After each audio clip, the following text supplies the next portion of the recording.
¿Qué tienen en común un Dios que ordena la luz con una sola palabra, una ciudad devorada por fuego desde el cielo y unas murallas que caen al sonido de trompetas? No es el comienzo de una novela de fantasía, es el corazón mismo del Antiguo Testamento. 3 historias poderosas, extrañas, conmovedoras, la creación del mundo, la destrucción de Sodoma y Gomorra y la conquista milagrosa de Jericó.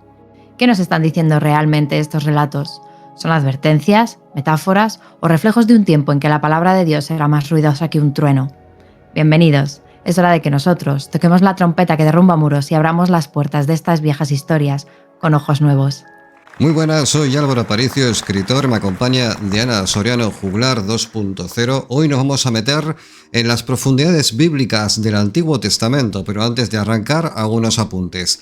La convocatoria del 48 certamen de micros ya está abierta y se acabará a finales de enero. Tenéis en Patreon la publicación enchinchetada para conocer las bases. Al final de este programa, como siempre, en los asuntos del cometa, leeremos los comentarios de la gente de iVoox y de YouTube y también, por supuesto, al ganador del certamen de micros anterior, el 47. Importante, Señor de los Caídos ya se puede conseguir en librerías, es mi última novela sobre el infierno, una radiografía a la fantasía oscura contemporánea. Y si queréis saber más, quedaros al final de Asuntos del Cometa, donde os comentaré algunos detalles sobre la novela. Vamos a meternos ya en el tema del Antiguo Testamento porque, querida Diana, nos encontramos en fechas cercanas a la festividad y hemos dicho, ¿por qué no hablar de esa versión de Dios que ¿Por qué no abrir este melón? Que parecía Thanos, o sea, ¿por qué no hablar? Claro, ¿por qué no hablar de la versión de Dios que realmente mola? O sea, la del os vais a cagar todos. Continuamente. Todo el tiempo. Todos, los que creéis en mí y los que no. O sea, os vais a cagar y porque sí. A Dios se la pela todo. A este Dios en concreto se la pela todo. Sí que quiero hacer un comentario antes de arrancar.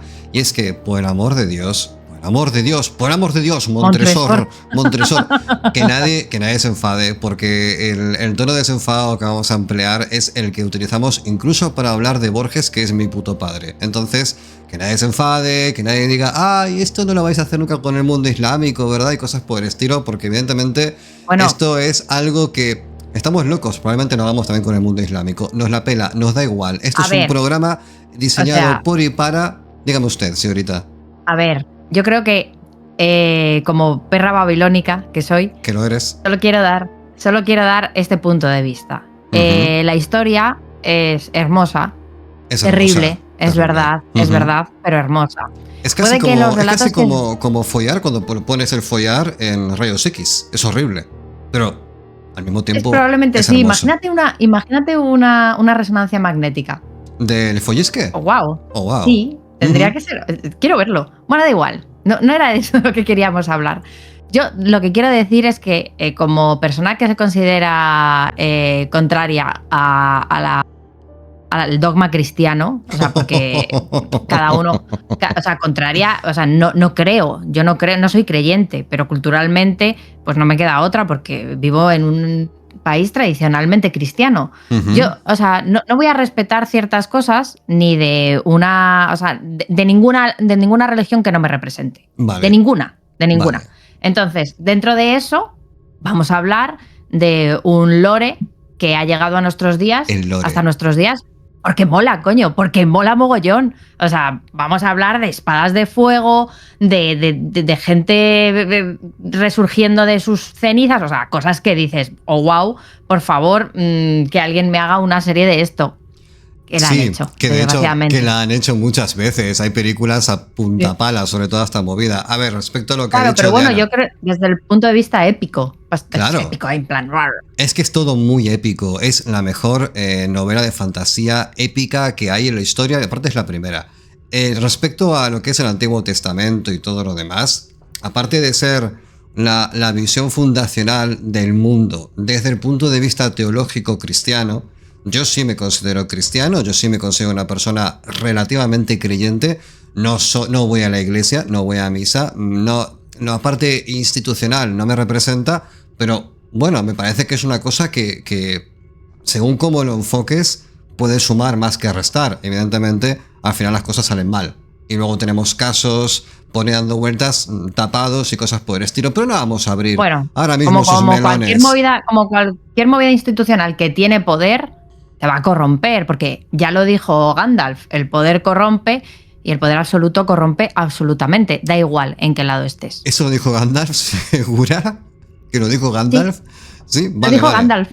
Pues en mi mundo sí lo vale, dijo es que Gandalf. esa frase creo que la dijo otra persona, pero ahora mismo no recuerdo quién fue. El caso es que el Antiguo Testamento, del cual vamos a hablar el día de hoy, es la versión divertida, jacarandosa, la parte fantástica, épica, medieval, que nadie se ofenda, porque si os ofendéis con esto, ¿qué piel más fina Bueno, tenéis? medieval, mucho antes que medieval, porque vamos a hablar del Génesis, vamos a hablar del Antiguo Testamento con toda su crudeza y con toda también su, bueno, pues dentro de la crudeza de la que hablamos, pues con nuestro toque. Si estáis aquí es porque nos queréis, ya qué más nos da. ¿O no? Sí, ya, ¿qué nos va a pasar? ¿Nos vais a despeinar? No, vamos a empezar ya, porque antes de que existiera el tiempo contado en horas, antes de que hubiera nombres para los planetas o fronteras en los mapas, alguien, vamos a llamarlo señor X, escribió una historia sobre cómo comenzó todo. Es la preedad de Age of Empires. Cuando arrancas es antes que todo eso. Esta historia es el Génesis y con él arranca el Antiguo Testamento, una de las colecciones de textos más influyentes, discutidas y releídas de toda la historia de la humanidad, al menos en Occidente. No sé si esto incluye Asia, África y no sé cuánto. En sus páginas... Bueno, África puede que sí, porque claro, el Antiguo Testamento tengamos en cuenta que nació en el Próximo Oriente. ¿Próximo Oriente se llama? Oriente Próximo, perdón. En las páginas Alfa Centauri. En las páginas no solo se encuentra el relato de la creación del mundo, sino la construcción de una cosmovisión completa, ¿vale? Es como un manual de Ikea. La idea de un Dios que habla, que ordena, que crea, de un ser humano que desobedece, que hace podcast, que se exilia, pero que sigue siendo buscado. Después del Edén llega el pacto. Aquí viene Abraham. Esto es un resumen, ¿eh? Aparece como el primer gran prota humano. Es como el Aragorn de ese momento, que escucha una promesa insólita y se atreve a creer en ella. Con él nace un pueblo, una genealogía, una relación especial entre lo divino y lo terrestre. Quiero que sepáis que este programa fue idea mía y me arrepiento continuamente porque dije... ¿Qué es lo peor que puede pasar en fiestas navideñas? Hablar del Antiguo Testamento en el vuelo del cometa. Pero vamos a seguir. Porque la tierra prometida... Voy a decir una cosa. O sea... ¿Qué pasa? Entre todas las cosas que podemos decir hoy, tened en cuenta que nosotros todos los programas que hacemos, los hacemos con muchísimo cariño. Oh, y yo me he leído... Es verdad que la Biblia no me la he leído, ¿no? Ahí no he llegado. O sea, el Nuevo Testamento no me lo he leído. No. Yo me he leído el Antiguo Testamento, sí, me lo he leído entero y por supuesto me he leído el Apocalipsis porque ¡wow! ¿Sabes? Lagos de fuego ahí en medio del mundo. O sea que, ¿cómo no te lo vas a leer? Y quiero deciros que pese a considerarme de una religión a la que esta religión machacó y demonizó y destruyó. ¿Pero qué religión es esa? ¿Qué religión? ¿Qué religión pues eres lo que tú? había antes del cristianismo. Vale, ok. Entonces eres una puta pagana. Y voy a continuar. Una puta pagana. Porque la tierra prometida ¿Pagana no es un solo... insulto, ¿lo sabías? Hombre, claro, es peyorativo, evidentemente. Porque pagana es todo aquello que no esté considerado dentro del canon religioso principal, que en este caso es el cristianismo. Eres una puta pagana. Y merecerías arder en la hoguera. De hecho, no sé qué haces conmigo ahora mismo. De puta te lo podías ahorrar. La tierra prometida. No sé. Luego la gente se enfada contigo. Continuamente, no pasa nada, estoy aquí para eso, porque la tierra prometida no es solamente un lugar, damas y caballeros, es una expectativa, una herencia en construcción. Y cuando ese pueblo cae en esclavitud, el relato se transforma en epopeya. Esto hay unas cuantas películas, porque el Éxodo es la gran historia de liberación del Antiguo Testamento, la salida de Egipto, el cruce del desierto, la alianza en el Sinaí, la entrega de la ley. Bueno, aquí se establece no solamente los mandamientos, sé que agüita, sino también una identidad colectiva, el pueblo que camina con Dios y que se compromete, aunque no siempre cumpla, a vivir según una ley sagrada. Permítame que me ría. Más adelante llegan los reyes, los templos, los imperios, la historia se vuelve mucho más política, David, Salomón, el esplendoroso Jerusalén, pero también la división, la traición y el exilio, porque al fin y al cabo, personas. Y en medio de todo, las voces que no se callan, los profetas. No son adivinos, son más bien denunciantes. Hombres, y en algunos casos también mujeres, que se enfrentan al poder para recordarle al pueblo que la justicia no es opcional y que la espiritualidad sin ética solamente es ruido.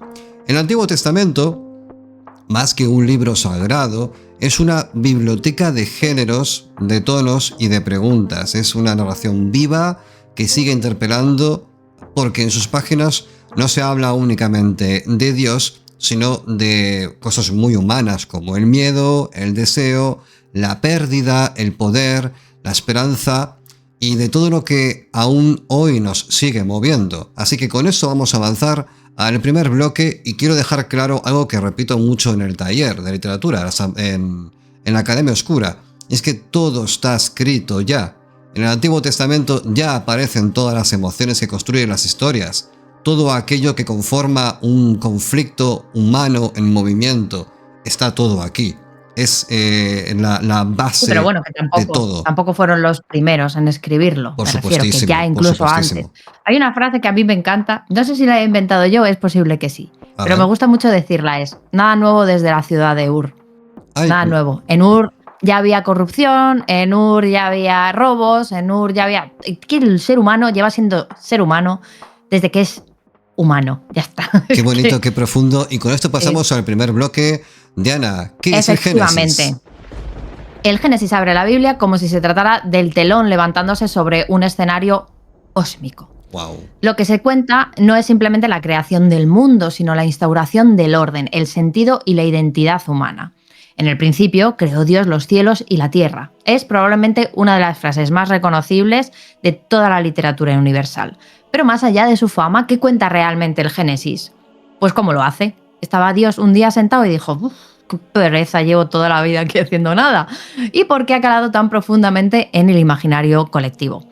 Lo que narra el Génesis en sus primeros capítulos es la creación del mundo, de la vida y del ser humano. En el capítulo 1, Dios crea en 6 días una realidad ordenada a partir del caos. Madre mía, el desorden que tengo ropa por todas partes. Separando la luz de la oscuridad, las aguas del firmamento, la tierra del mar y culminando con la creación del hombre y la mujer. Todo ello rematado con un día de descanso, en plan, la maricondo esta, cómo me ha puesto a trabajar. El famoso séptimo día. Pero luego, en el capítulo 2, el texto da un giro, y esto pasa mucho, pero no se lo vamos a tener en cuenta, y ofrece una segunda versión del origen humano, esta vez mucho más terrenal, más cercana. Dios forma al hombre de polvo, de barro, y le sopla en su nariz al aliento de la vida, como tenía que olerle el aliento a ese señor para que un cacho de barro dijera... Bueno, planta un jardín, que es el Edén, y allí pone al hombre para que lo trabaje y lo guarde. Y a partir de ahí entramos en la historia del árbol del conocimiento, la serpiente, la desobediencia y, sobre todo, la expulsión. Aquí hay un tema con respecto al Edén, ¿vale? Y es que, a ver, no, tampoco soy un experto, ni Diana ni yo somos expertos en esto, así que nos podéis corregir. Y de hecho, si queréis comentar en la caja de comentarios cualquier ampliación de la información que estamos dando, bienvenida será porque la vamos a revisar y nos va a ayudar a hacer el siguiente programa mejor. Yo, si no recuerdo mal, Eva no es la primera mujer que crea Dios, porque Adán, la primera mujer que le dan, se ve que era un poco toli y dijo, esta no. Y luego le dieron otra que era Lilith. Y Lilith era muy díscola. Lilith al principio, si no recuerdo mal, básicamente lo que viene a decir es que si... Porque este tío se me puede poner encima y yo no me puedo poner encima de él a la hora del fornicio y cosas por el estilo, ¿no? Es como que la tía estaba un poco... Esto es desigual. Así bueno, que... al final cuando creó a Lilith, yo no me acuerdo de esa primera que creó. O sea, no me acuerdo de ese pasaje. Venía un poco glitchada, venía bugueada la primera. Creo que no tenía bien el firmware. O sea, igual cuando le eché el aliento se quedó la pobre muchacha. Se quedó que no podía más. Se le quemaron las pestañas. Escúchame. ¿Qué? Lilith fue creada igual, a imagen y semejanza de Dios. Entonces, ella no creía que tuviera que estar por debajo de nadie. Evidentemente. Entonces dijo, claro, pues porque una vez se ponga él encima y otras veces yo, tampoco pasa nada. Si se lo va a pasar bien igual. Sí, pero no la quería Adán y dijo, mira, esta me la quitas que es muy conflictiva. Y Dios, como si fuese en plan, no sé, los Sims, dijo, está loca. Está loca, mándamela al Mar Rojo. El Mar Rojo fue Lilith y se quedó ahí de puta madre, pero hubo un momento Teniendo que... chiquillos con demonios. No, Maravillosos esos chiquillos. Eso vino después. Lilith en aquel entonces, cuando la expulsan del paraíso y se va a las orillas del Mar Rojo, al principio, sin más, está ahí, se pone a vivir en una casa que se monta con caparazones de tortuga o no sé qué. No le hacía falta a nadie. Movida totalmente, nadie. totalmente autónoma. Vienen tres ángeles y le dicen a Lilith, chiqueta, ¿por qué no vuelves? Que era bromi. Y Lilith le dijo a los que te echa de menos se la dan. Que te echa de menos. Y le dice Lilith, fil de pute, a tomar por culo, tú y tú. Y se quedó ahí. El caso, aparte fue tal cual. Y claro, al final Amo a Lilith. Y Lilith, al final, ahí fue maldecida por Dios, no recuerdo muy bien qué. O en plan, no, que no has querido volver tú. Claro, la soberbia, el no obedecer, el mandato divino. Y entonces es cuando se genera toda la leyenda y el mito de que Lilith es la madre de sucubos, que son demonios que vagan por la noche para reptar, iba a decir, para robar el néctar masculino de aquellos hombres que se prestan a ello. Básicamente es la excusa para todo. La excusa para los pajeros, ¿vale? Ahí va Lilith con toda su hueste de cosechadoras. Venga, va, tú, ponte. Y ya está. Entonces, luego vino Eva. Y ahí sí que Eva era, pues... A ver, también es verdad que Eva la lía pardísima, Porque muy obediente tampoco era. Otra díscola de los cojones.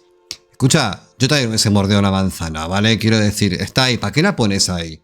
¿Para qué pones ahí la puta manzana si no se puede comer? Para que obedezcas. Para que obedezcas. No me pongas a prueba, que soy muy idiota. Yo hubiese mordido. Bueno, pero es para eso nos dio el libre albedrío. Fatal. Para que pudiéramos decidir si nos condenamos o no, libremente. Bueno, ¿Te quieres joder tú solo? A mí lo que me jode es el castigo que nos impuso. Ya. Pues vas a parir con dolor y vas a sangrar todos los meses. ¿Y antes cómo lo hacíamos?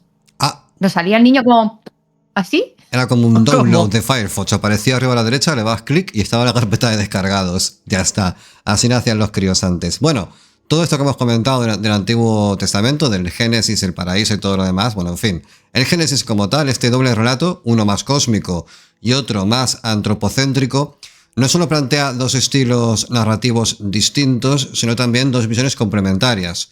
Una del ser humano como imagen de Dios llamado a dominar la creación, y otra del ser humano como criatura frágil y moralmente libre, capaz de rebelarse. Y bueno, digamos que literariamente el primer relato es solemne, es casi como si fuese Tolkien en el Silmarillion, estructurado, bueno, o al revés, mejor dicho, pero estructurado casi como un poema litúrgico.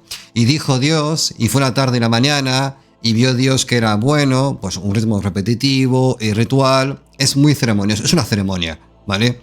Que organiza el caos primigenio en algo ordenadito, acorde a lo que entendemos como realidad. El segundo relato es más narrativo, más intimista, con un Dios que se pasea por el jardín, que habla, que crea al hombre con sus manos y que se involucra emocionalmente con su obra. Estas narraciones... Eso luego le da tanta rabia, yo creo. En plan, joder. Yo creo que sí. Digo, joder, ¿cómo la habéis liado, tío? Pero os lo he dado todo. Os he puesto un Tesla. Sí, había mangos. Había mangos, había papitas. Había de todo. Había aceitunas. Había de todo. Y tienes que ir a comerte la manzana. Os he puesto las mejores películas de Netflix además, ordenadas alfabéticamente. Y habéis comido la puta manzana. Además, la manzana estaba hasta arenosa. Estaba malísima. El caso es que estas narraciones no son únicas en la historia antigua. El Enuma Elish, no confundir con Billie Eilish, babilónico, escrito siglos antes, relata también cómo el mundo fue creado tras una lucha divina. El dios Marduk derrota a Tiamat, la diosa del caos, y con su cuerpo forma el cielo y la tierra. Hay una matriz compartida en estas historias, un caos acuático inicial, una separación de elementos y un acto divino que da lugar al orden. Pero el Génesis rompe con la lógica politeísta y violenta de los compadres de la frontera. Aquí no hay batalla, la creación se hace por palabras, sin sangre y sin rivales. El Dios del Génesis es único, trascendente y su palabra tiene poder creador. Y ahora, Diana, nos vas a comentar una cosita. Hay aquí otro detalle que ya hemos dicho que no se lo tengáis en cuenta la Biblia, porque tened en cuenta que el señor que la escribió pues tenía mucho jaleo. En el relato de la creación del Génesis hay un detalle que siempre ha desconcertado a los lectores, teólogos y narradores por igual. La luz aparece el primer día, mientras que el sol, esa fuente tan evidente de luz para nosotros, no se crea hasta el cuarto. Es decir, durante 3 días hubo claridad sin lámparas, días sin astro, ritmo sin reloj ni nada. La paradoja ha dado pie a interpretaciones simbólicas y teológicas de largo recorrido, o sea, pues 2000 años pensando en esto. Para la tradición judía, esta primera luz, llamada Or Haganuz o luz escondida, no es física sino espiritual. Es una luz que no ilumina objetos sino la conciencia, la claridad que ordena, separa y da sentido. Una suerte de código fuente del universo visible solo para quienes tienen los ojos del alma bien abiertos. Esa luz, dice la cábala judía, fue retirada tras la creación y reservada para los justos en el mundo por venir. Desde una lectura literaria lo que se afirma es aún más sugerente, que antes del sol, la luna o las estrellas, lo primero que necesitaba el mundo era dirección. El Génesis con ese gesto convierte la luz no en un fenómeno óptico, sino en una declaración narrativa. El universo comienza no cuando algo brilla, sino cuando algo cobra sentido. Porque en el principio lo primero que se creó fue la posibilidad de comprender. Bueno, ahí quedan 1000 años de Peña queriendo adivinar algo que es imposible. Porque la ciencia lo rebate. No pasa nada, todos tenemos nuestros dogmas. Este relato también se distancia de otras mitologías en la forma de representar al ser humano. En textos mesopotámicos o egipcios, el hombre es creado para servir a los dioses, a menudo como esclavo para hacer sus trabajos. En cambio, el Génesis presenta al ser humano como imagen de Dios, con capacidad de nombrar a los animales, de cuidar el jardín, en definitiva, de decidir. Eso sí, también con la responsabilidad de obedecer. La caída, que ocurre en el capítulo 3, no es solamente un castigo, es también el momento en el que hombre y mujer se enfrentan al conocimiento del bien y del mal, de la libertad moral, y a las consecuencias de sus actos. También tengo que decir que es un poco juego del calamar, porque te dicen que eso está mal, pero el marco de referencia para entender lo que está mal cuando eres incapaz de diferenciar lo que es bueno de lo que es malo es básicamente que te vas a equivocar casi seguro. Estaba todo hecho para el error. Es que, ya, pero vamos a... O sea, es que si no, no habría historia. Pero también te digo que... Claro, porque si el prota se muere al principio de la película, luego no hay película. Eso es un poco argumento de mi abuelo. No, quiero decir, si tú no tomas... O sea, si Eva hubiera dicho, no puedo comer de ahí, pues no como. ¿Ya? ¿Qué? Nos habríamos quedado toda la vida en el Edén, viviendo la vida padre y ya está. Que no habría historia. Pero también te quería decir otra cosa. ¿Qué? Y es que era un acto de fe. Era un acto de fe. Y Dios te dice que no lo hagas. Coño, no lo hagas. No lo hagas. Ya. Yo, como tengo problemas con la autoridad, a mí los actos de fe me sientan mal. Es como, te estás riendo de mí, ¿verdad? O sea, esa manzana que me está mirando. Es que, tío, la manzana me está mirando. Adán, ¿has visto la manzana? Adán te dice, sí. Está ahí en el árbol, ¿verdad? Me está mirando, ¿verdad? No, me está mirando. Sí, te está mirando. Después te la comes. No tiene ojos, Eva. No tiene ojos, Eva. No te puede mirar. Da igual. No, pero, o sea, yo también, o sea, y eso es inevitable. Y yo creo que más, teniendo en cuenta que podríamos decir que Adán y Eva eran casi adolescentes. Oh. O sea, claro, Vaya. o sea, por aquel entonces su entendimiento sería de adolescentes. En plan, no comas esto y tú. Ya no te lo puedes quitar de la cabeza. No pienses en un elefante, Álvaro, no pienses en el elefante. Aquí es donde falta el teólogo que nos dé un poco la norma, la normativa ISO que aplica a esta parte de la Biblia. Porque realmente estos teólogo en la sala, por favor? Estos dos mendrugos son hechos a semejanza de Dios, pero han cogido toda la forma, pero nada de la mente. Pues son dos subnormales, a cada uno a su manera. Entonces es un poco capcioso. Si tú pones ¿Estás diciendo que Adán y Eva eran dos subnormales? No me cabe ninguna duda en absoluto. Vamos a ver. Hombre, son nuestros padres. Son nuestros padres. Que son chiquitos mongolos, quiero decir. Están ahí y te lo has dicho tú antes. Son como dos críos. Entonces, ¿qué conocimiento del medio pueden tener? Ninguno. Así que en términos sociales, estos relatos reflejan la cosmovisión de una sociedad agrícola en la que el jardín, el trabajo de la tierra, la relación con los animales, y la importancia del descanso ritual, el sábado, eran esenciales. El hecho de que el hombre sea creado del barro y destinado a cultivar y guardar el Edén es una forma de sacralizar el trabajo campesino, que al final, si os fijáis un poco, lo que subyace debajo de todo este texto es una intención claramente política, porque al final yo puedo entender, vamos a partir de la base de que no somos doctos en la materia, pero partiendo de la base de que esto existe porque alguien lo hizo y no lo hizo Dios, lo hizo una persona, esto sirve a un fin político. Claro. A un fin político, el de comenzar a esculpir las narrativas morales de aquel entonces en lo que estaba bien y lo que estaba mal. ¿Y cuál era la mejor forma de hacerlo? A través de cuentos alrededor de la hoguera. Cuentos que sean maravillosos, como lo que decimos a día de hoy de que la fantasía puede encapsular ideas muy peligrosas, es un poco lo mismo.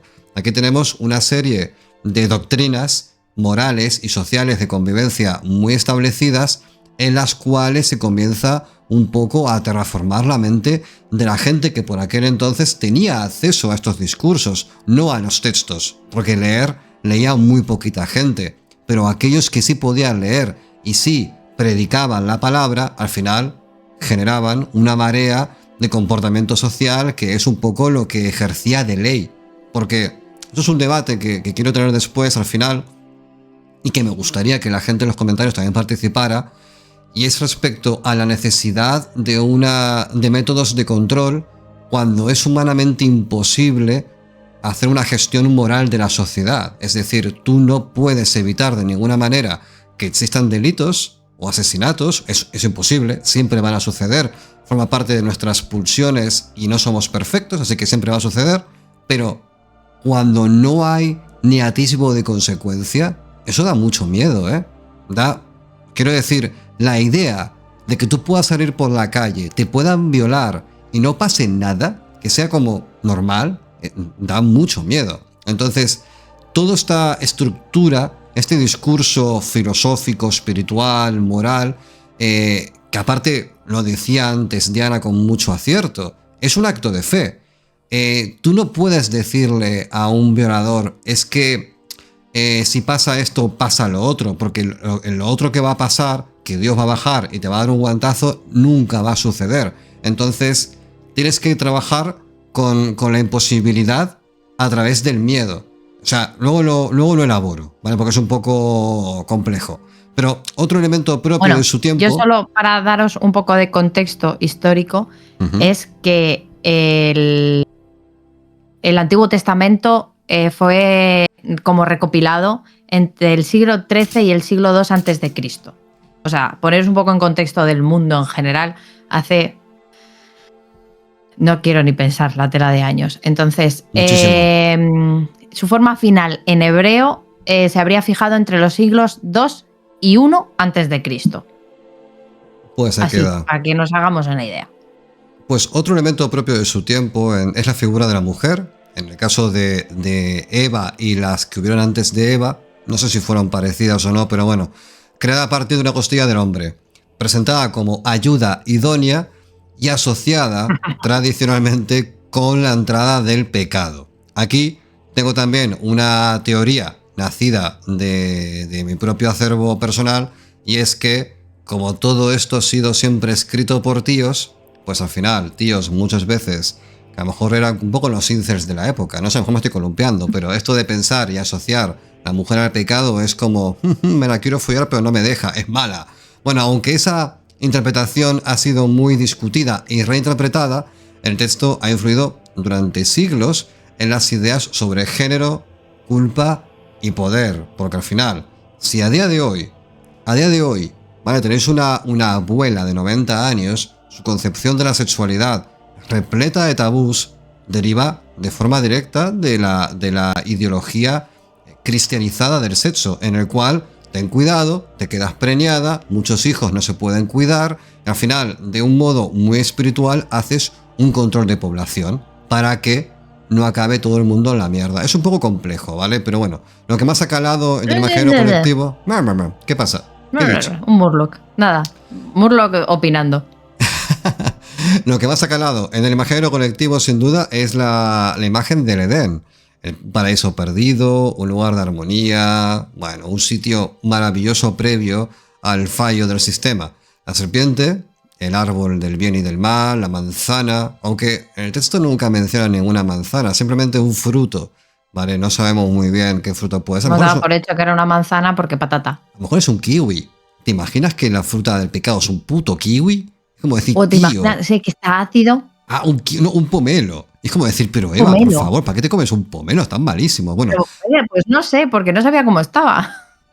la desnudez, O una fruta de estas que es muy difícil pelar y te estás una hora una piña. hasta que y Dios así mirando, como diciendo, te está dando tiempo. ¿te vas a pelar ya o qué? Te está dando tiempo, chiqueta. ¿Cómo está el tema? Bueno, también hay otros temas en esto, que es la desnudez y la vergüenza, que son símbolos que han atravesado no solamente la religión, sino la literatura, la pintura, el cine y la filosofía.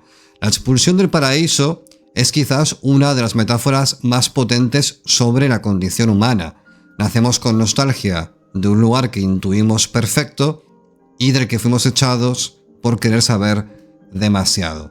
Y ahora Somos Diana, unos vacines. sí, nos va a contar Pero una cosita. vamos a hablar de esto, ¿vale? O sea, es verdad que ya hemos hablado mucho de la mujer, pero esto es lo habitual que hace Álvaro para destrozarme las escaletas. Pero quiero contaros algo más de Eva. Eva es la primera mujer, ¿o no? Sí, no sabemos. Pero también es la primera en hablar, en decidir y sobre todo en actuar. Porque menudo sosainas debía ser el Adán. Su presencia en el relato del Génesis es breve, pero muy decisiva. Y lo que ha hecho la tradición con ella revela tanto sobre la Biblia como sobre quienes la han leído durante siglos. Y esto ahí es donde venía a hablar Álvaro de sus incels. El texto nos la presenta no como un personaje pasivo o accesorio, sino como interlocutora. Es ella quien entabla conversación con la serpiente, quien observa y reflexiona sobre el fruto, y también es la que toma la decisión. Toma, Adán, cómete esto. Y Adán, ay, sí, cariño, gracias. Jefatura, comandancia, te pare. Total, ahí está. Eva te pone el plato en la mesa y tú te lo comes. Y además, ¿has preguntado dónde ha salido? Y luego, siquiera. Y luego te compra en internet 3 pantalones, 2 calcetines y 5 camisas. Y te dice, cariño, va a llegar la ropa que te vas a poner porque la he elegido yo. Porque eres un puto inútil. Te va a quedar estupendo, vas a estar tan guapo. Tal cual. La Biblia no describe este acto como un pecado original. Ese concepto vendrá después, con San Agustín y la teología cristiana. Es que esto tiene mucho recorrido, imaginaos.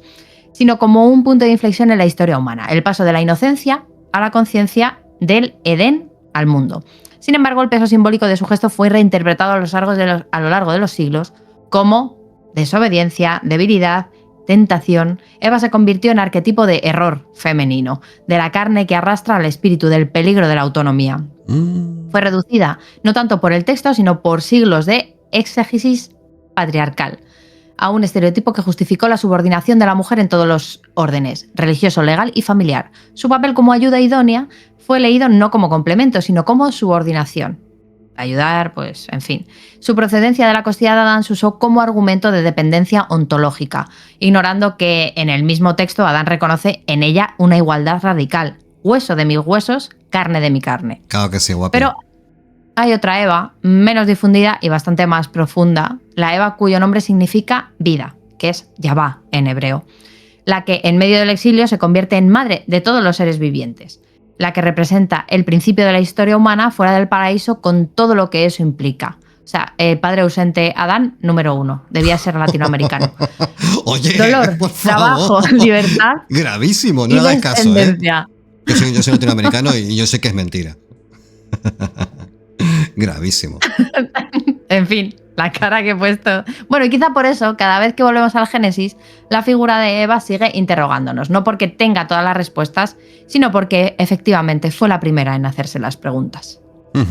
Quiero hacer una pequeña reflexión con vosotros. Quiero compartir este momento de tour mental. Y es que el patriarcado en la sociedad antigua y medieval, y también la moderna, y hasta hace 2 días, ¿vale?, siempre se percibe como un ataque constituyente al género femenino. Pero el patriarcado institucional mana del poder, y el poder lo ostentan unos pocos. ¿Qué quiero decir con esto? Que la construcción de la mujer como suplemento doméstico está orientada a es una hipótesis que podéis rebatir, yo estoy aquí abierto al debate.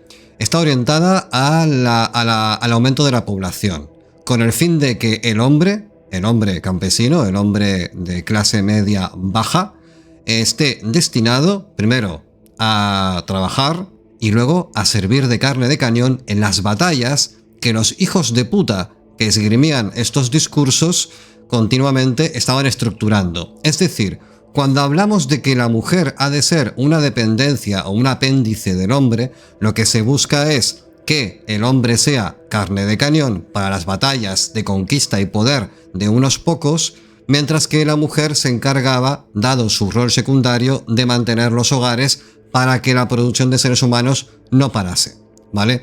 Esto es una teoría que alguna vez leyendo, me encanta la historia, tampoco es que me acabo de caer del catre, he leído historia toda mi vida y al final siempre se busca el mismo discurso en el cual efectivamente la mujer estaba sometida a un patriarcado sistemático, pero este patriarcado tenía dos direcciones: servir al hombre como carne de cañón y a la mujer como constructora doméstica. Entonces, creo que este control de población aquí evidentemente no era espiritual, sino que servía a fines puramente políticos y militares.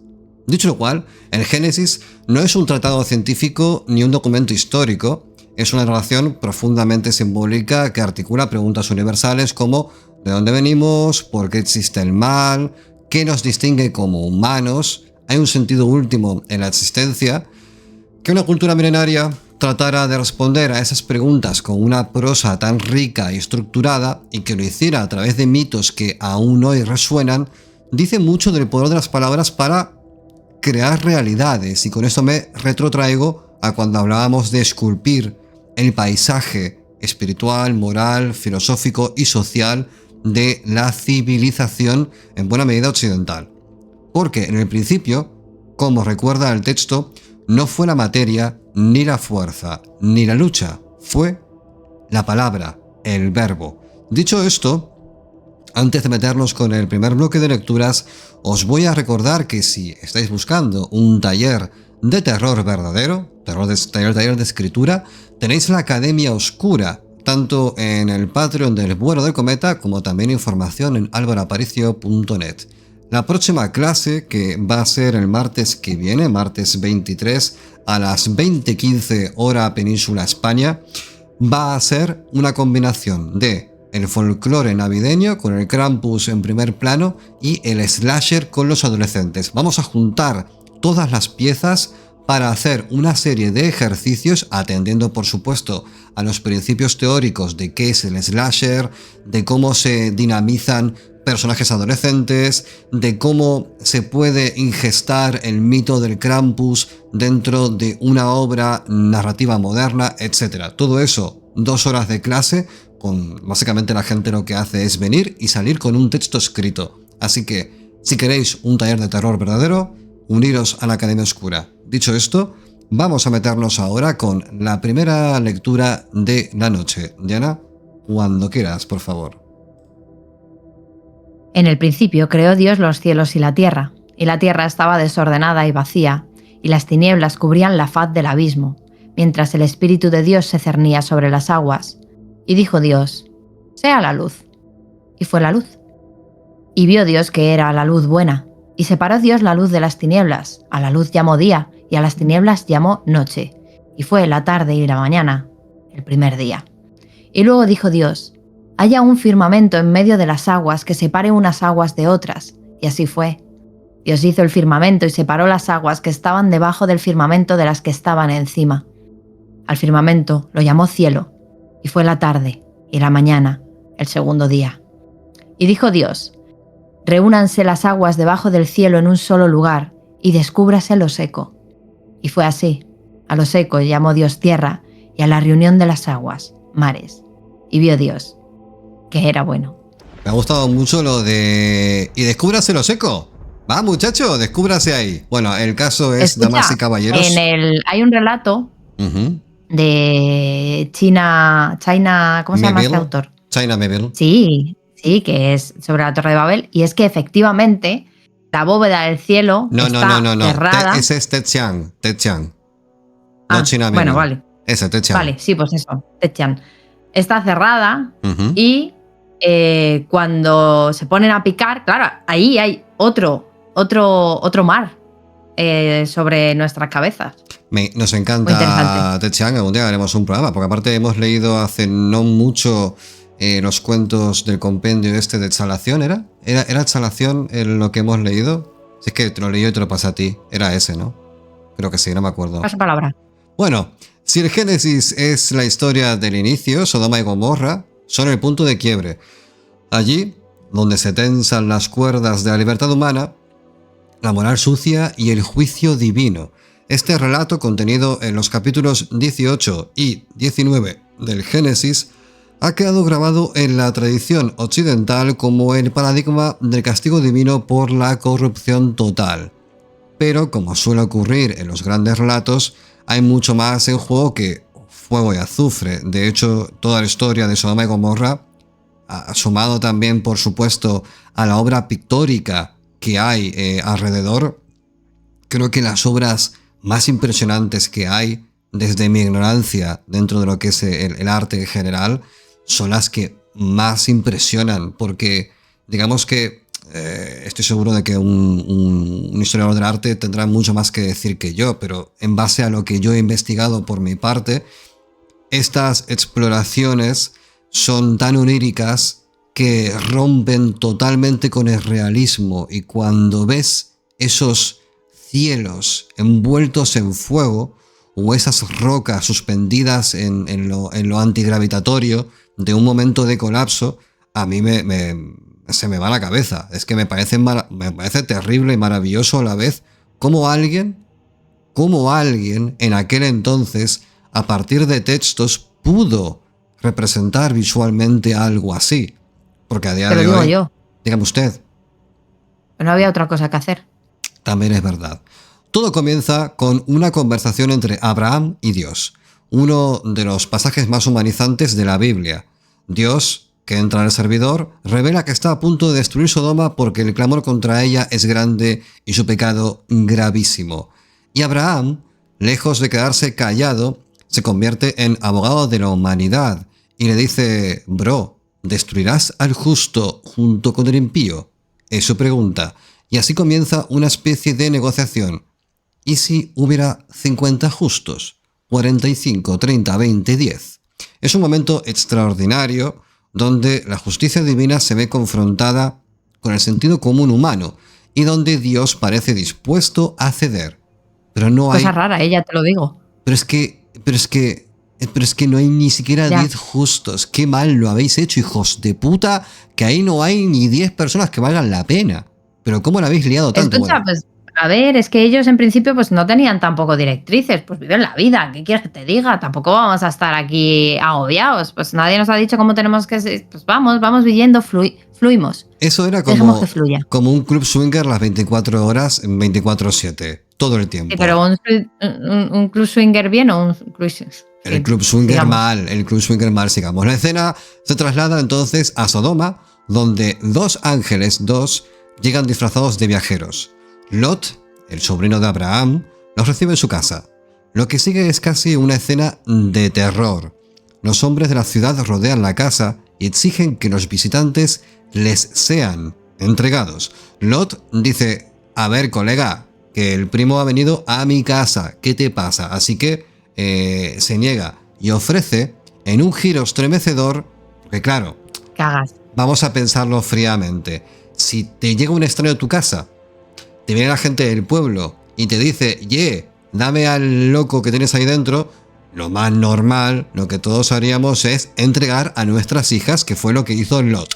Los ángeles intervienen, ciegan a la turba y ordenan a Lot huir con su familia. Al amanecer, llueve fuego y azufre y la ciudad desaparece. Pero la historia no acaba ahí. La esposa de Lot, que era esposa por aquel entonces porque vamos a ver, no se podía divorciar, la pobre mujer, la habían quemado en los juzgados, ¿vale? Porque después de que tu marido entrega a tus hijas para que dos ángeles de los cojones puedan comerse la sopa en paz, es como: a ver, tío, tienes las prioridades muy mal configuradas. La esposa de Lot, al mirar atrás, se convierte en una estatua de sal. Y más adelante, sus hijas, lo embriagan para tener hijos con él, temiendo que no quede ningún hombre con quien procrear. Fijaros las preocupaciones tan profundamente perturbadoras que pueden tener unas chavalas. Oh, padre, es el fin de la humanidad, procreemos. No, tío, no sé quién ha escrito esto, pero no funciona así. Es una cadena... No, o sea, es que me hace gracia porque dice, bueno, le emborrachamos. Lo Vale, emborrachamos. le emborracháis. Vale, le emborracháis. ¿Y ahora qué? Seguís siendo sus hijas. O sea, yo no sé.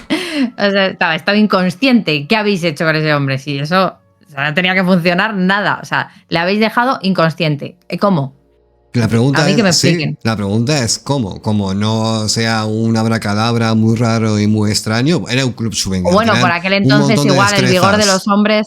Igual el vigor de los hombres por aquel entonces, claro, era inicial, mucho más animalesco. Claro. Y pues no distinguía amigo de enemigo. También te digo, después de... O sea, como no quiero saber más. No, sigamos, por favor. Es una cadena de acontecimientos que mezcla horror, piedad, juicio, ironía y tabúes, todo en apenas unas decenas de versículos. Pero ¿qué es lo fascinante de todo esto, Diana? Pues lo fascinante de todo este relato es su ambigüedad simbólica, no solo por lo que ya hemos explicado, sino porque ¿qué se condena exactamente en Sodoma? Durante siglos se interpretó como una denuncia contra la homosexualidad, de ahí el término sodomía, pero el texto bíblico y las tradiciones judías posteriores sugieren otra cosa. El profeta Ezequiel dice que el pecado de Sodoma fue el orgullo, la abundancia insolidaria y la indiferencia entre el pobre. O sea, nos daban igual que quisierais violar a los ángeles. Lo que nos importaba era que no dabais el diezmo para los pobres. En los Misdrashim, los habitantes de Sodoma son crueles, inhospitalarios, torturadores de forasteros. Eso ya lo hemos visto. Más que lujuria, lo que parece enunciarse es la violencia institucionalizada, la ausencia total de justicia. Literariamente, el relato está cargado de tensión y bastante simbolismo, como toda la Biblia en general, ¿no? Como el Antiguo Testamento. El fuego que cae del cielo recuerda a otros castigos divinos como el diluvio, pero aquí es puntual y selectivo, no universal. No os voy a ahogar a todos, solo a esta gente. La figura de Lot es ambigua, es justo, pero ofrece a sus hijas. Obedece, pero luego es embriagado por ellas para tracatra. La estatua de sal de su esposa ha sido interpretada como símbolo de la nostalgia paralizante, del apego a lo perdido y de lo cara que estaba la sal por aquel entonces. Wow. El diálogo entre Abraham y Dios introduce una dimensión ética que será la clave para toda la tradición. La idea de que es legítimo interceder, preguntar y discutir incluso con lo divino. O sea, a mí esto me vuela bastante la cabeza. Hombre, si ese día te contestan, ese día abres un chat con Dios, probadlo, hacer un /Dios. Hola, ¿qué tal? A lo mejor en Telegram, @Dios. Sí. Bueno, hay una nota aquí interesante. Os voy a contar otra cosa. El sexo en el Antiguo Testamento. Que eso que parece tan horroroso, ¿no? Bueno, si lo haces con tu padre seguramente sí lo sea. Es una constante presencia envuelta en silencio, regulación y sobre todo muchísima ambigüedad. Está ahí desde el principio, en la unión de Adán y Eva, incluso antes, Lilith con Adán, en la descendencia de los patriarcas, en las leyes de pureza, en las transgresiones que provocan castigos, pero rara vez se aborda de forma directa o celebratoria.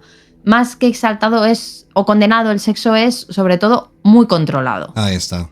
Y ese control revela una visión del cuerpo profundamente entrelazada con la noción de lo sagrado.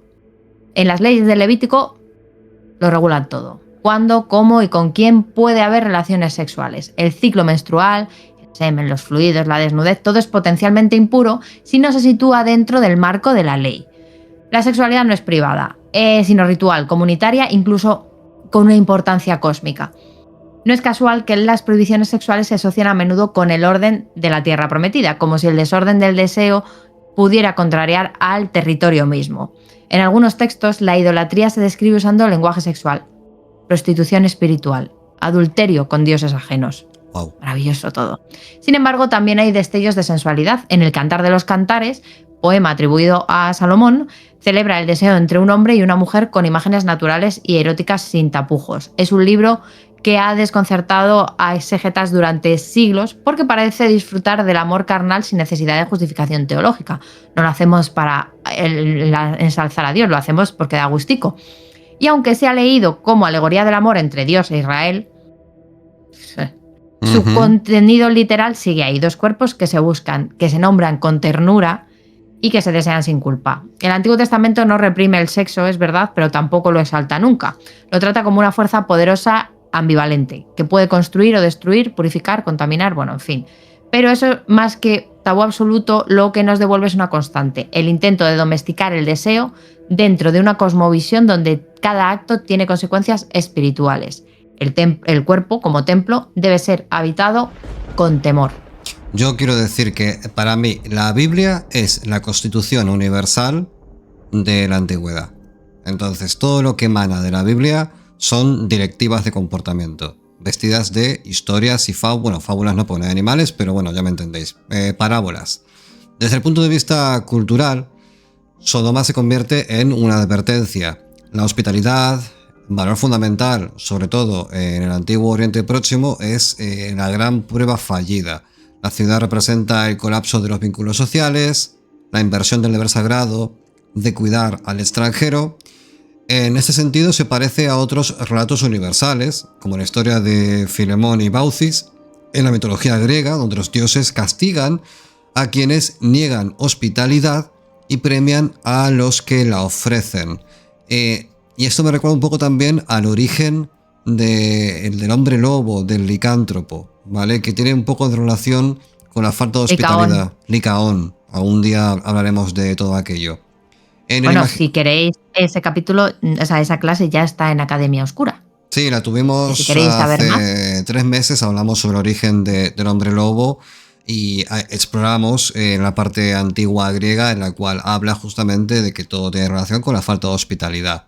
En el imaginario colectivo, Sodoma y Gomorra han quedado como sinónimos de perdición moral. Su iconografía ha poblado cuadros, ha poblado sermones, están películas, pero también han sido leídas en clave crítica. ¿Puede una ciudad entera ser culpable? ¿Es justo castigar colectivamente? ¿Dónde empieza y acaba la responsabilidad individual o colectiva? Son preguntas que resuenan de forma sistemática porque evidentemente si en toda la ciudad no rescatas a 10 personas, evidentemente algo está pasando ahí que requiere un restart. Pero claro, ¿con qué nivel de agresividad?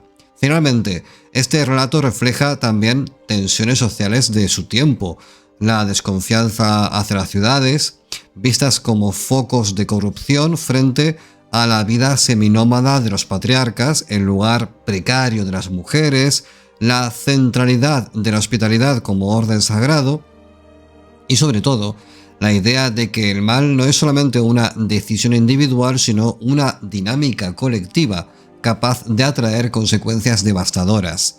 Sodoma y Gomorra... Es que yo me imagino que cuando te encuentras a alguien por el desierto, no darle un vasito de té es condenarlo a la muerte.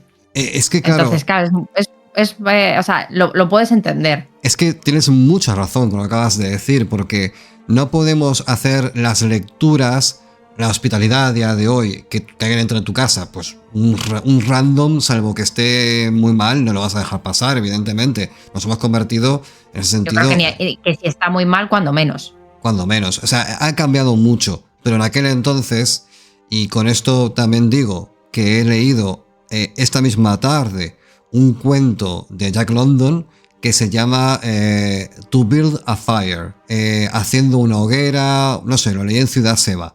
El caso es que el cuento es un cuento muy sencillo y habla de cómo un hombre con su perro, que es medio lobo, van por un... Está obsesionado el hombre este, ¿eh? Por un tío del Yukon. Que es el que escribió con Millo Blanco. Correcto. Van por el Yukon y el cuento todo el tiempo te insiste, hace demasiado frío para ir por ahí.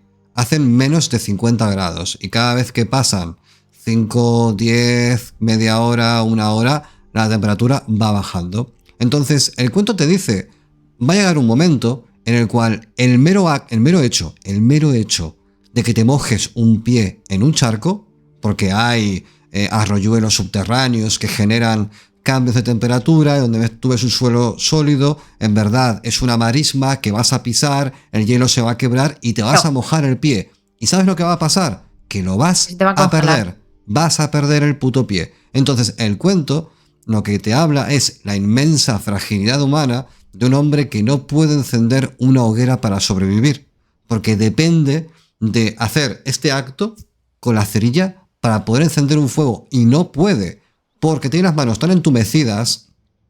El cuento es un cuadro, es espectacular, porque aparte te deja claro lo increíblemente vendido que estás en situaciones extremas. Jack London, principios del siglo XX, pero muy extrapolable al día de hoy. Aquí es muy parecido, cuando, como decía Diana, vas por el desierto y el de la caravana de enfrente no te da un trago de agua, te está condenando probablemente a la muerte. Por eso la hospitalidad es tan importante en aquel entonces y se pone tanto en valor. Es el rescatar de forma muy modesta al prójimo con actos muy pequeños. Así que Sodoma y Gomorra no son solamente ciudades destruidas, son espejos deformantes de lo que una comunidad puede llegar a ser cuando se olvida de la justicia, de la compasión y de quién es el otro. Y pasamos, antes de la siguiente lectura, a las redes sociales. Estamos con Bueno del Cometa en Twitter, X, en Blue Sky, en Thread, en Facebook, en Instagram. Estamos en TikTok. Estamos grabando para iVoox en audio y para audio y vídeo en YouTube. ¿Vale? Todo es Bueno del Cometa. No nos hemos calentado la cabeza en ningún momento. Dicho lo cual, vamos a pasar, si te parece bien, querida Diana, al siguiente bloque de lecturas en 3, 2, 1. ¡Vamos allá! Llegaron, pues, los dos ángeles a Sodoma al atardecer, y Lot estaba sentado a la puerta de la ciudad.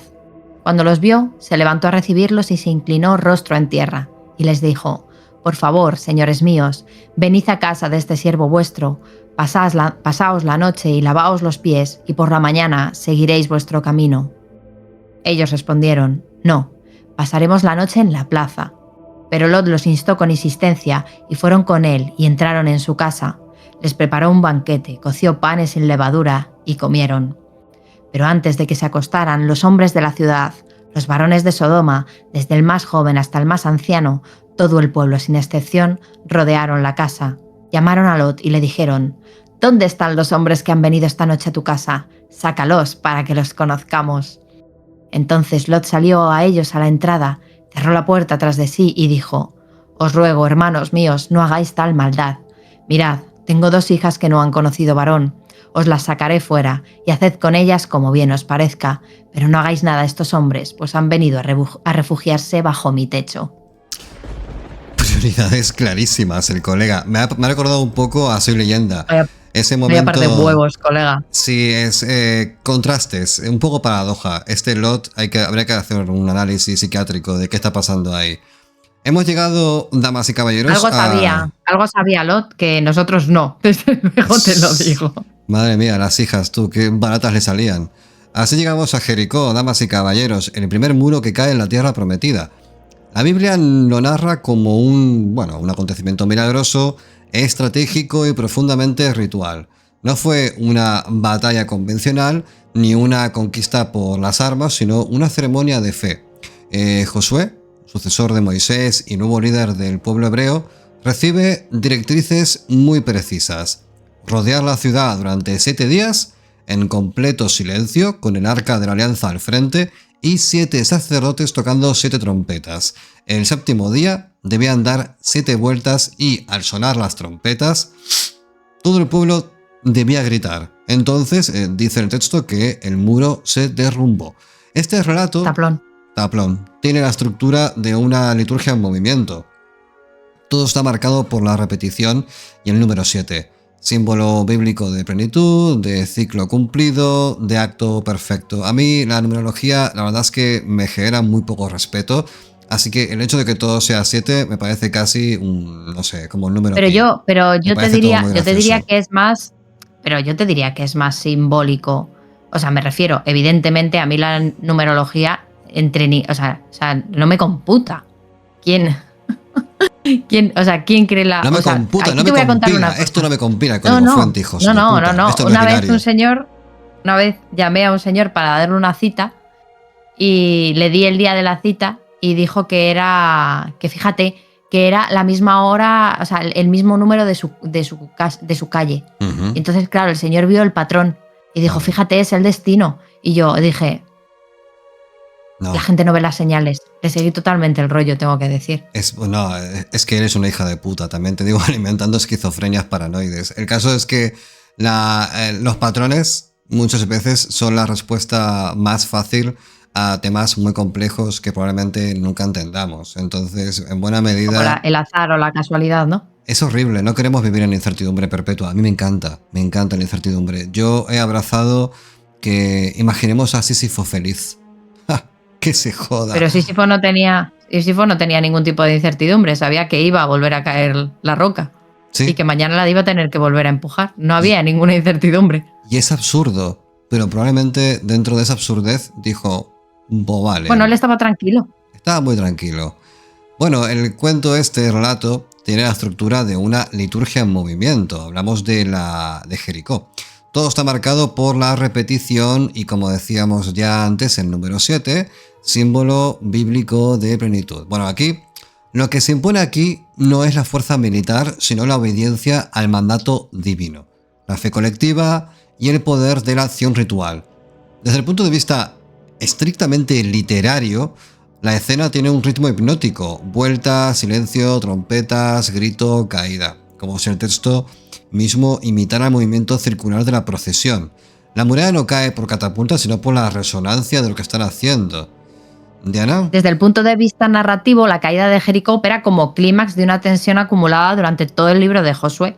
El pueblo ha cruzado el Jordán, pateo máximo, ha consagrado su entrada en la tierra prometida, wow, ya estamos aquí, y ahora enfrenta su primer gran obstáculo, una puta muralla, que venimos en chanclas, venimos en sandalias, señor. Y no habéis llevado lanzapiedras. En Age of Empires, cuando vas con las tropas, recuerda, puede haber un castillo, los castillos tiran flechas y pueden haber murallas. No te acerques a los castillos. No veas a los castillos, quédate lejos y usa lanzapiedras. Esta gente no hizo caso.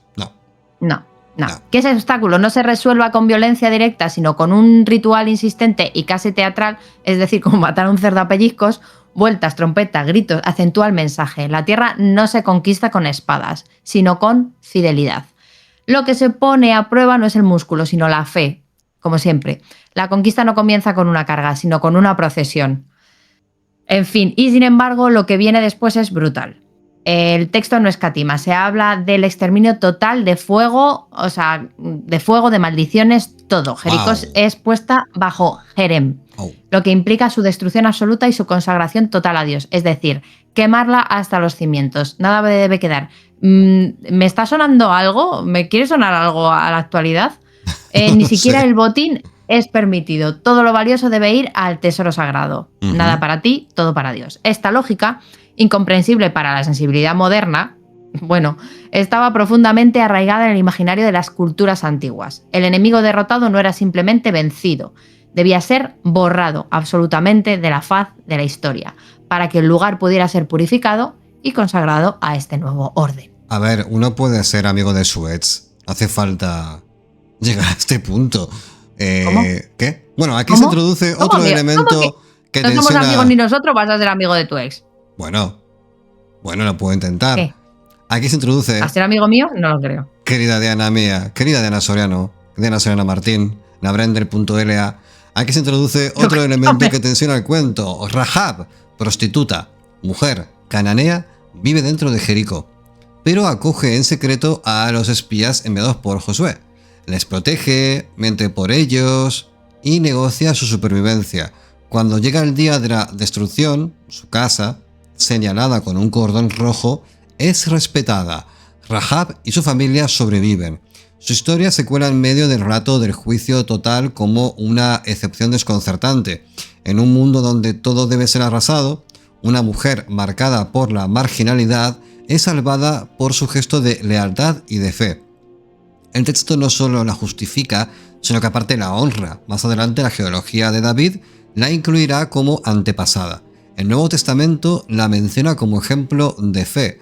Rahab representa la grieta en el dogma, el lugar por donde entra la misericordia.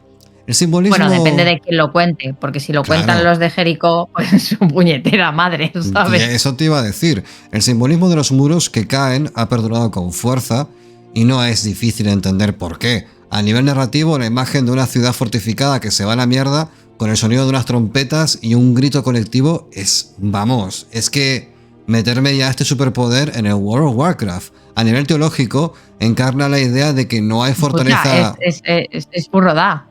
Sí, es muy Skyrim. Furrodá. No hay fortaleza humana capaz de resistir la voluntad divina, y a nivel existencial ha sido interpretada como metáfora de las barreras interiores que caen cuando se actúa con unidad, confianza y determinación. Por eso Jericó no es solo un relato de conquista, es una pedagogía de la fe, un ensayo sobre cómo vencer lo imposible sin levantar una espada.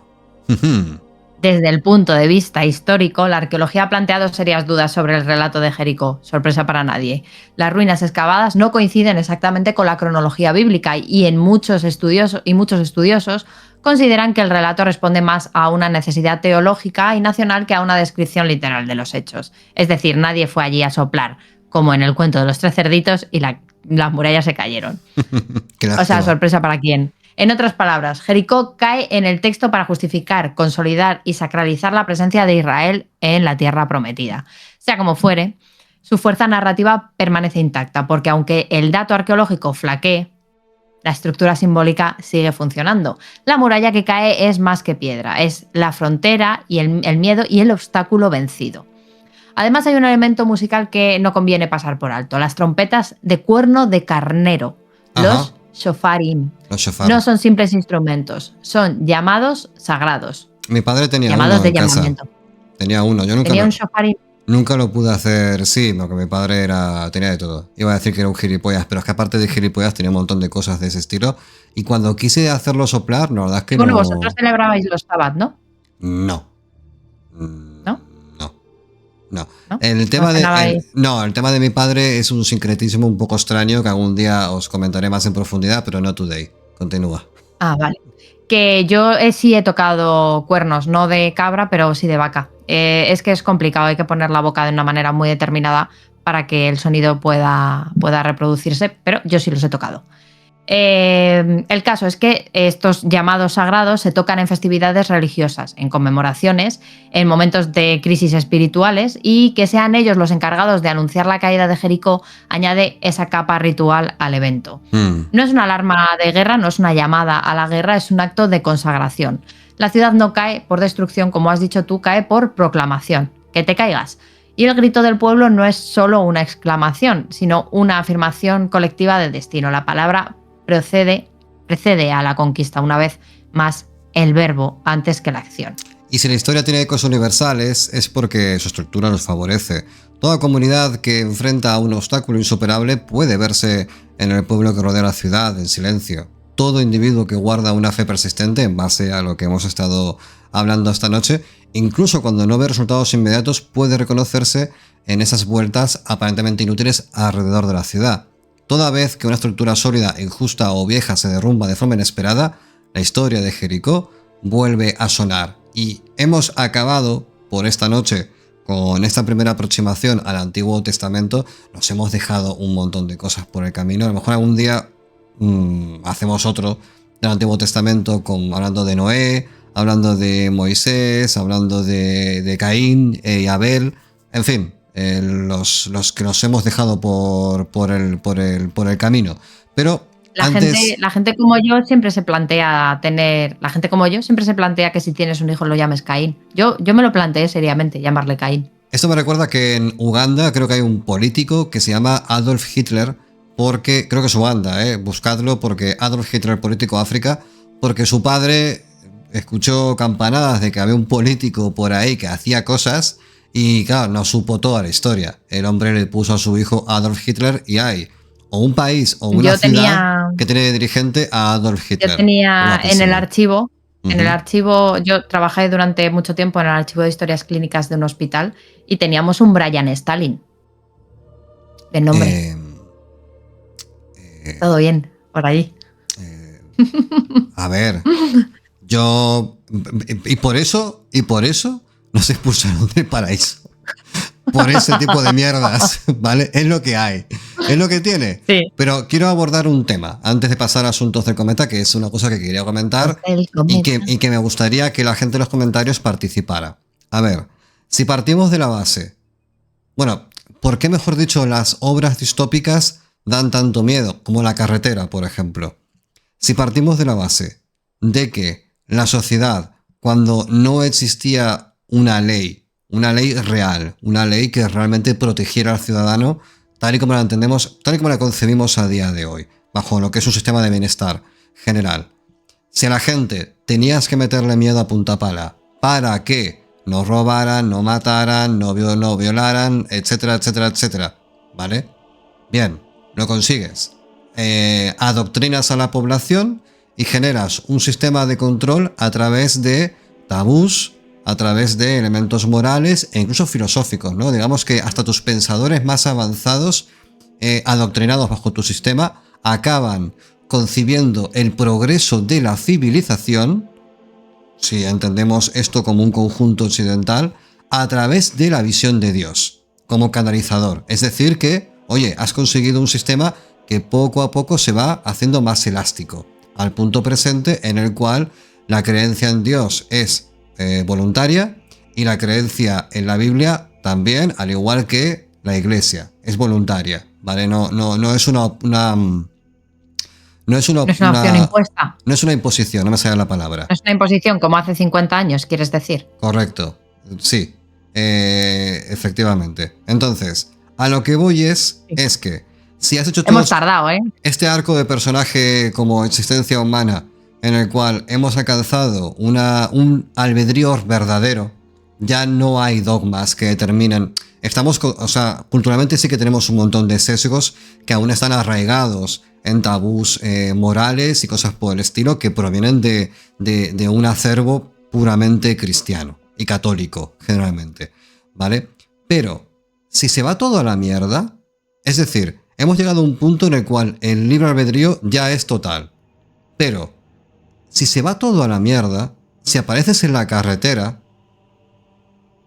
por ejemplo, digo la carretera por poner un escenario distópico del cual hemos hablado, ¿cómo puedes salvar a esa población que ya han pasado por ese arco en el cual la religión ya no puede ser un sistema de control? ¿Cómo controlas ese mundo?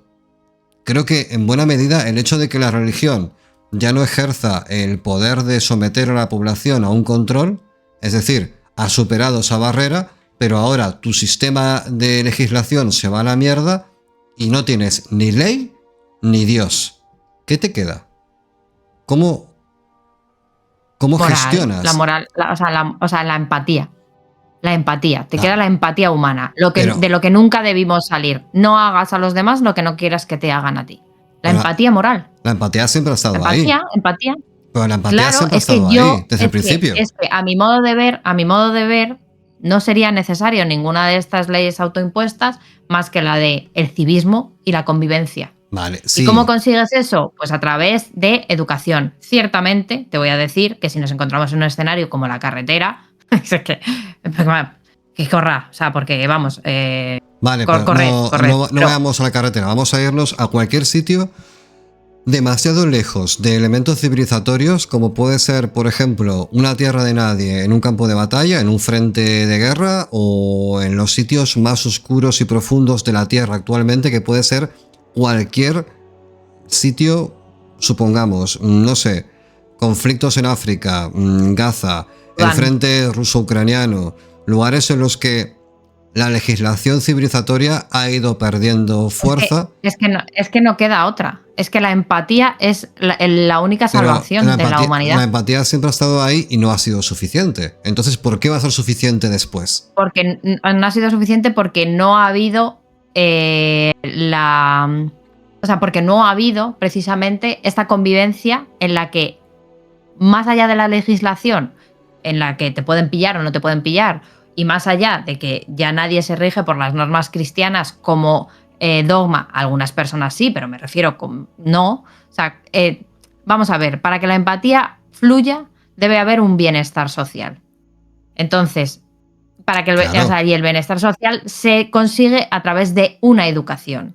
Es decir, cuando tú sabes pero donde no hay educación posible, y perdón que te interrumpa, porque tú me hablas de un ejemplo en el cual concibes familias. Yo concibo un Far West, ¿vale? Ahí no hay familia, sino hay vale, educación. Pero es que más allá de eso, claro, pero tú me hablas de un después. Hemos pasado la época de las creencias religiosas, hemos llegado a la religión, o sea, a las creencias institucionales, a la Constitución, ¿no? Una Constitución que regula. Si la Constitución lo ha hecho bien, te ha educado, te ha dado una educación en valores, no en valores cristianos, sino en valores de civilización, de convivencia, de ayudarse, de que todo es de todos. Y todo es de todos para que todos estemos bien. Entonces, cuando tú has llegado a ese punto de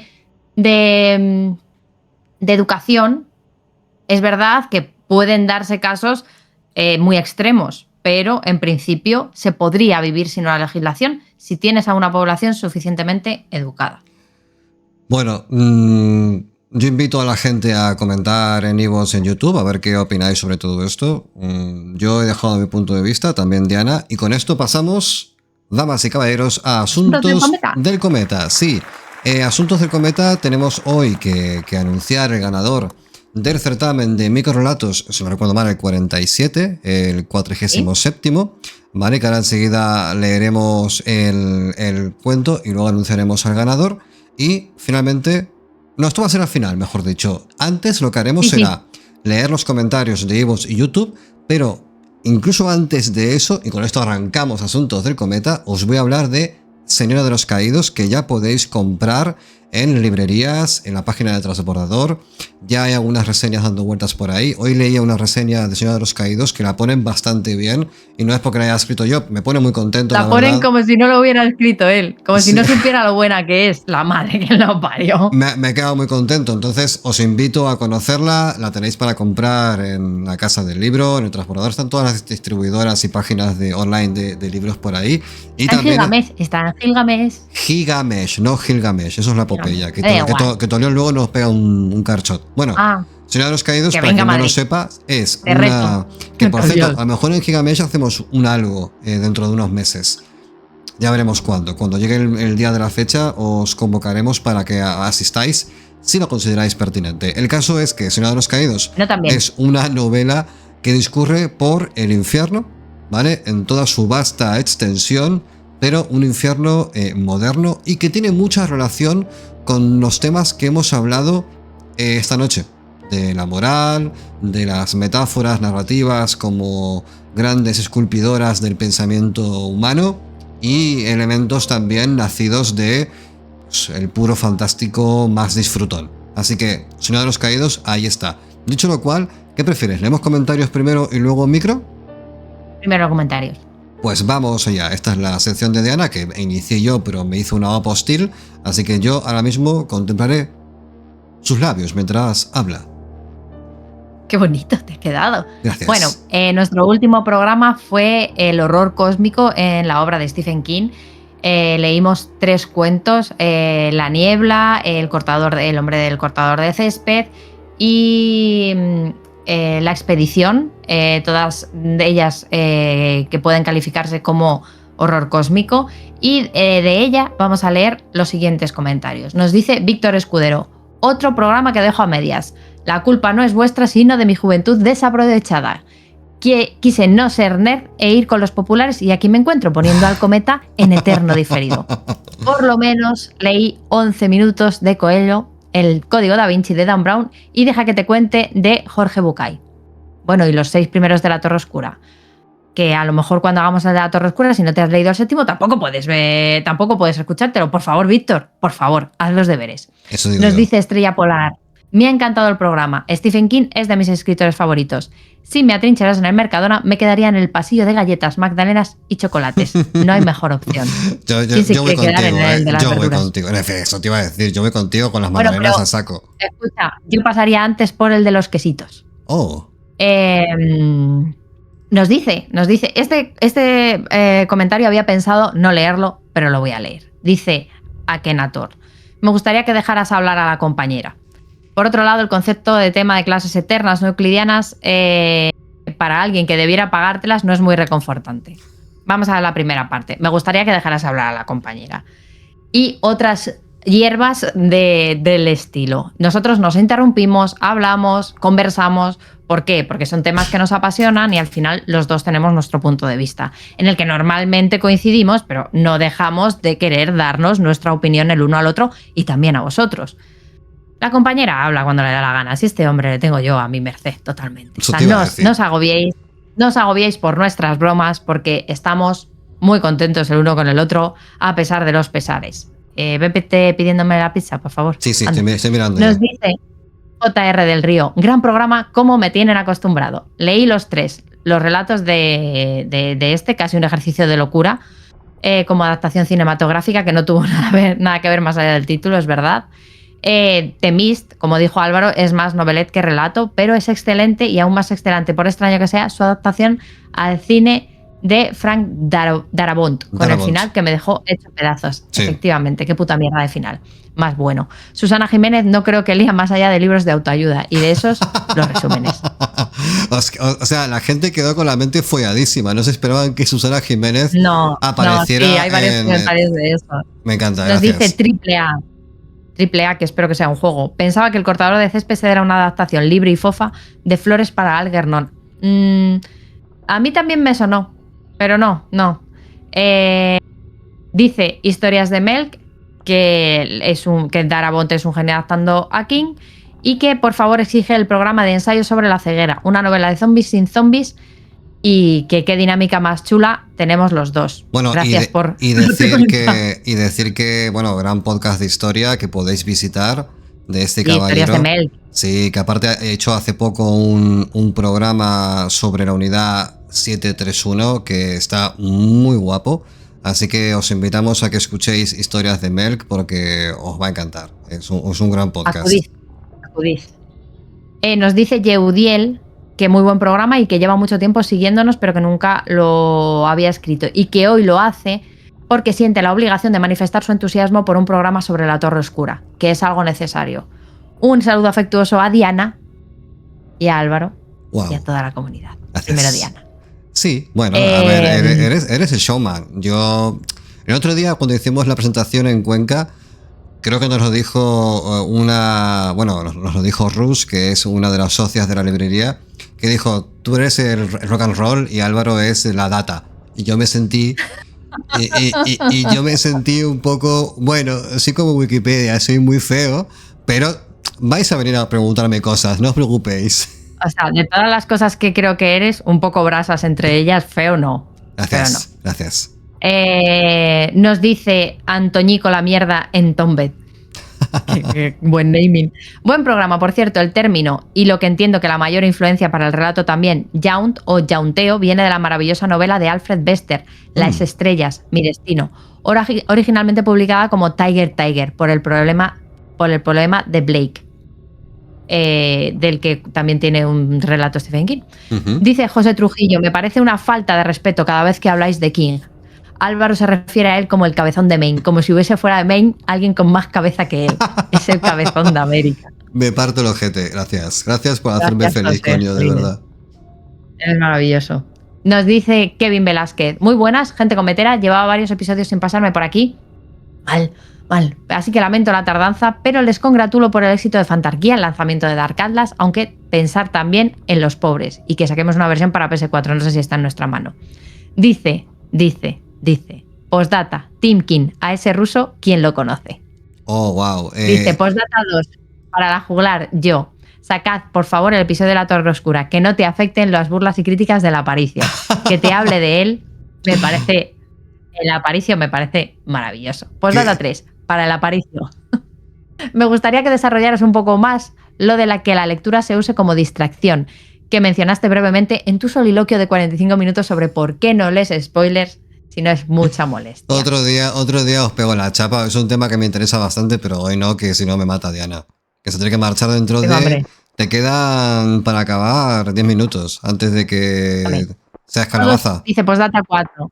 Todos somos hijos de Pizarnik y Cortázar, pero nos bautizó Papá Borges. Te quiero, Alvarito. Un besito, gracias. Es mutuo.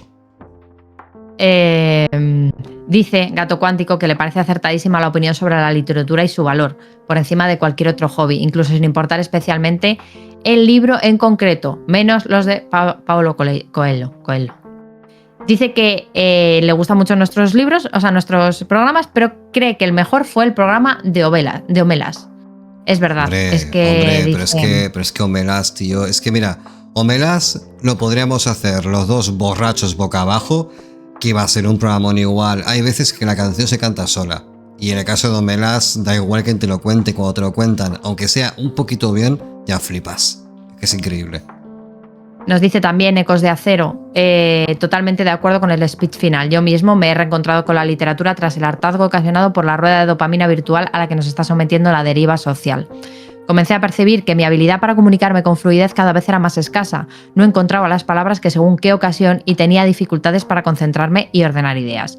La habilidad mental que he adquirido desde que decidí dejar de ver TikTok y comencé a escuchar El vuelo del cometa, guiño guiño, así como ejercitar la mente a través de la lectura, es un antes y un después. Y sí, la cultura es algo más que quedarse en lo superficial de una obra interesante y atractiva, pero sin sustancia, como también ocurre desgraciadamente con las personas, aunque no con Álvaro Aparicio, que a pesar de ser un desagradable de los cojones, luego tiene un pozo poderoso. Oh, wow. Debo decir una cosa, y es que con respecto al poder de los libros, mucha gente durante mucho tiempo, sobre todo en tiempo presente, ha asociado la lectura con un acto puramente hedonista. Y es que realmente el poder de la lectura a día de hoy creo que es una de las pocas trincheras verdaderas de silencio y reencuentro con el pensamiento de uno mismo. O sea, pocas cosas quedan a día de hoy.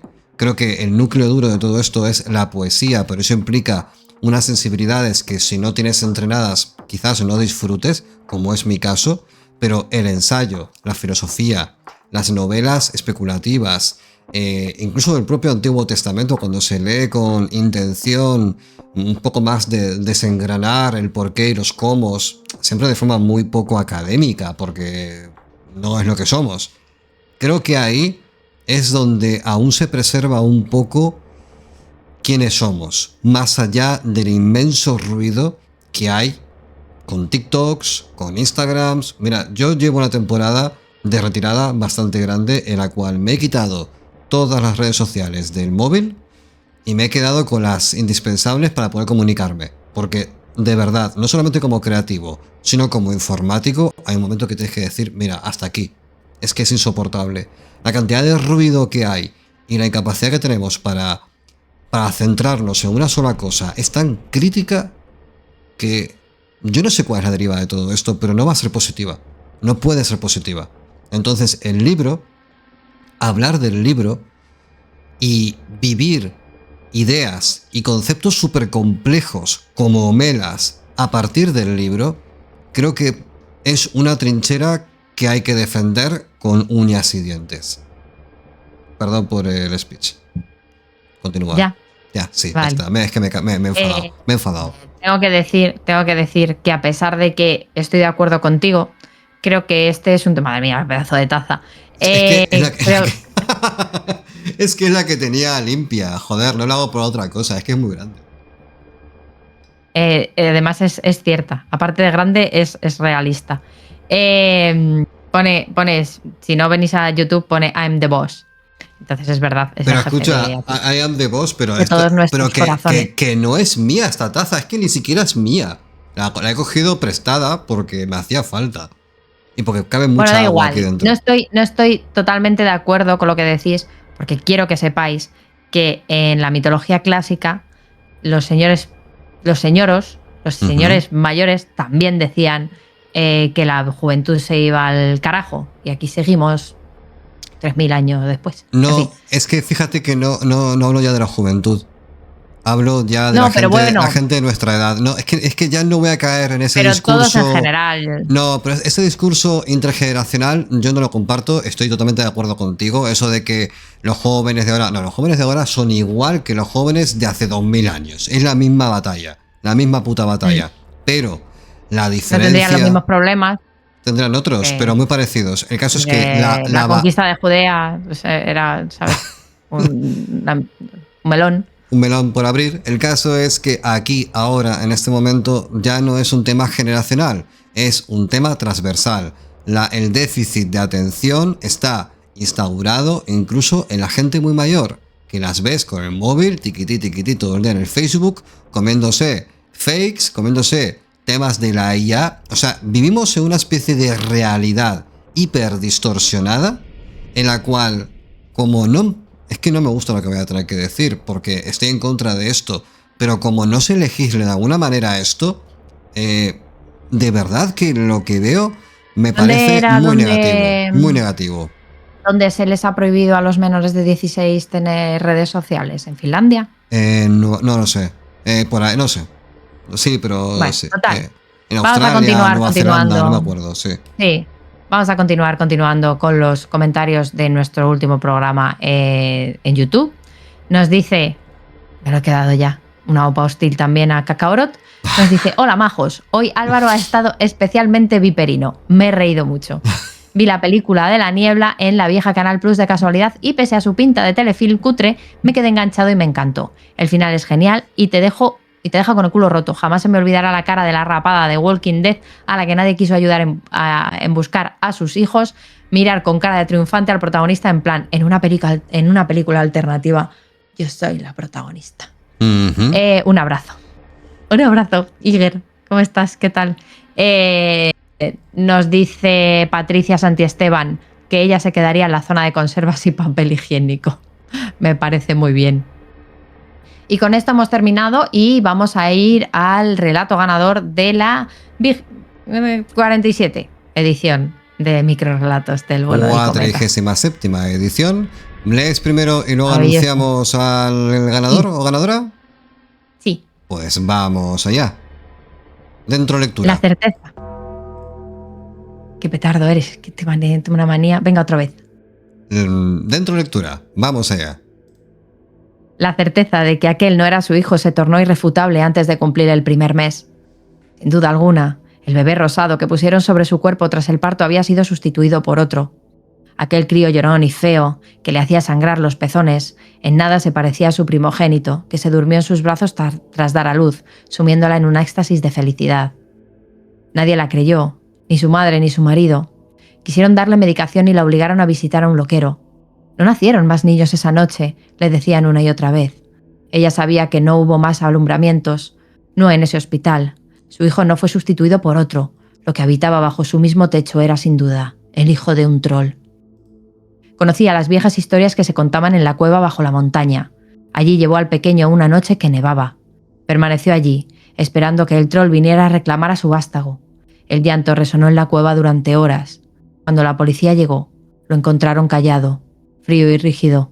Su madre seguía guardando un hijo que no volvería. Pasaron los años y que nadie la visitara, y un día la dejaron salir. Al caer la noche, acudió a la gruta.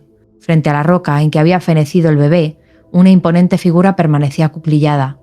Una mirada cargada de melancolía se perdía en la nada.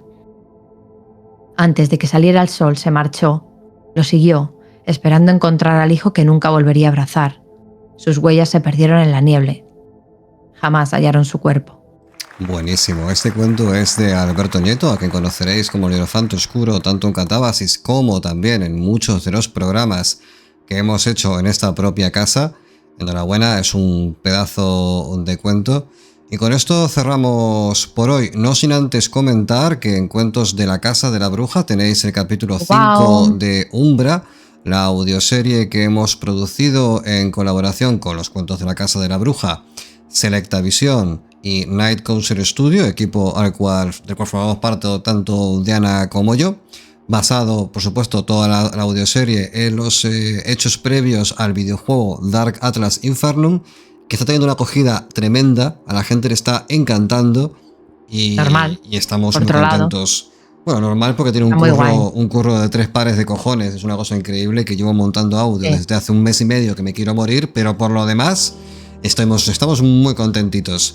Y también otra cosa que queríamos comentar. Pues le vamos a dar un regalo a Álvaro cuando termine la audioserie. Sí, no sé qué le vamos a regalar. Una taza de su tamaño, probablemente. ¿Me vais a jubilar? Jubiladme. Es lo mejor que me podéis dar. Lo que Si te jubilamos, te matamos. no me parece mala idea. Lo que quería comentar antes es que hoy en el Patreon he publicado, en el Patreon por cierto os podéis suscribir, es gratuito, no hace falta pagar nada, un aviso, un anuncio de que a partir de posiblemente de enero, porque es un tema que está de tejado sobre todo de Diana, comenzaremos a audioficcionar dentro del vuelo del cometa en programas aparte titulados La Academia Oscura presenta a cuentos escritos por autores y autoras del taller literario Academia Oscura. Así que es posible que dentro de no mucho ya empecéis a encontrar textos increíbles todos ellos, además elegidos por nosotros de lo que nos van a enviar como representación de las magias que se hacen en estas catacumbas. Así que dentro de poco empezará a moverse la cosa. Y dicho esto... También vamos a hacer otra cosa, si no te importa que lo comente. No, claro. Y es que vamos a hacer un club de lectura para gente que esté registrada con nosotros. No hace falta que sea de pago, pero nos vamos a reunir una vez al mes con unas lecturillas. La primera va a ser Diablo Mundo, de Amparo Montejano, con el increíble honor de contar con su presencia. Así que, bueno, ya sabéis, estamos en movimiento y vamos a hacer muchas cosas. Así que, bueno, pues no nos perdáis de vista que los cometas pasan y luego ya pasan otros. Bueno, nosotros pasamos todos los domingos. Todos los domingos. Somos un cometa recurrente. Cometa recurrente. Bueno, vamos a irnos ya. He pedido las pizzas. Te he pedido una pizza de pistacho y otra pizza de polenta, que es como gachas. Es un poco raro, pero está asquerosa. Te la he pedido porque da asco. ¿Te va a gustar? Espero que no. Bueno, vamos a ir. Te quiero, Álvaro. Un besito. Me la pides, ¿tú qué voy a hacer? Me la tendré que comer. Las dictaduras, como son, ¿eh? Bueno, un beso, un placer. Estoy feliz. ¿Sí? Adiós. Adiós. Chao, chao.